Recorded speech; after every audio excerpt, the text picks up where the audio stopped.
For the word of God is living, powerful, and sharper than any two-edged sword, piercing even to the division of soul and spirit. We do not wrestle against flesh and blood, but against principalities, against powers, and the rulers of darkness of this age. Pick up the sword of the Spirit, which is the word of God.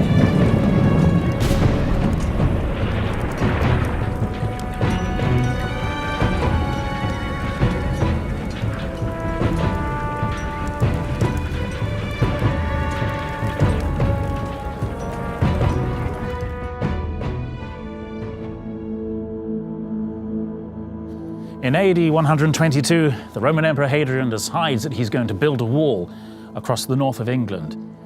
Over 73 miles long, it divided the peaceful, happy Romans on one side from the painted, brutish barbarians on the other side.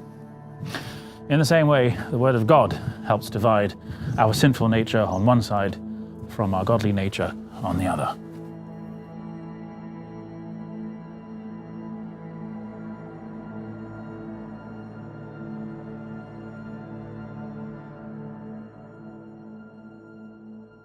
I think of Peter up on the rooftop,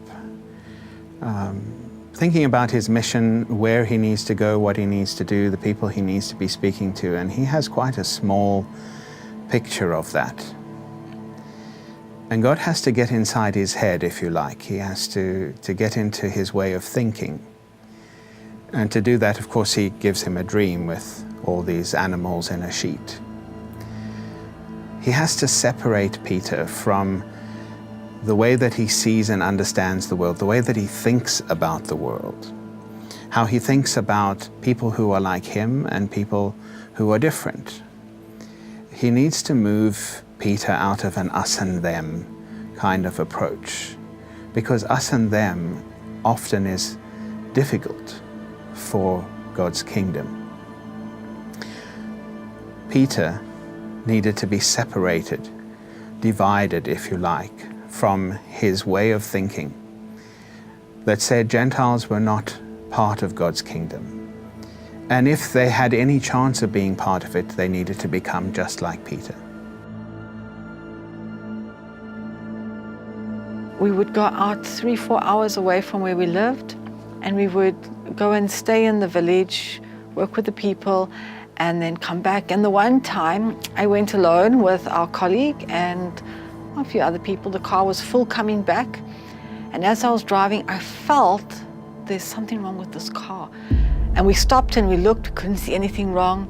We felt it again, and the next thing, my wheel rolled past my car. Of course, I quickly stopped the car. And we collected the wheel, put it back on, got home. 2 weeks later, we went out again. And again, coming home, I felt that funny feeling again. This time, of course, we knew to look, and again, the nuts on the wheel was loose. And it happened 3-4 times. Every time we went to that area, coming home, the nuts would be loose. And really, truly, we were there, that no one messed on the car, and when we left, everything was good. And we prayed about it, and we were like, no, this, what's happening? And when we prayed about it, it stopped. And for the rest of our time, we never ever had that problem again. And I really believe that's just an example of how Satan puts things in your path to try to discourage you, to try to make it so that you say it's not worth going there, it's not worth engaging these people. He tries to make it so that you just feel like, is it really necessary? Puts dangers in your path. He makes it so that the people don't always understand, or they don't seem to grasp what you're saying. And yet when you start praying about it, these obstacles start to go. And so it's in a very, very real sense, I believe, as we engage on his territory and claim it for God, that he really tries everything to discourage us and to try to make us so that we give up and that we just leave. But we mustn't, we have to persevere.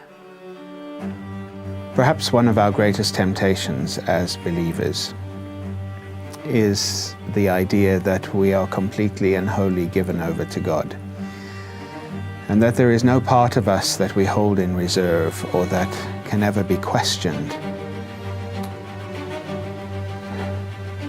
If I take time to look into my own heart and into my life, I have to admit that there are times when what I want and what I want to see happen and how I want to go about that, some of the ideas that I cherish and hold on to and don't want to relinquish, are often because they are at odds with God's kingdom, the kingdom that He wants to bring about not only in the world around me, but within me. When Paul says we wrestle not against flesh and blood, but against principalities and powers, he's not only talking about the stuff that happens out there, he's talking about the stuff that happens inside. Because if God's kingdom isn't happening and turning my life upside down, revolutionizing, renewing and restoring it, it probably isn't doing it out there.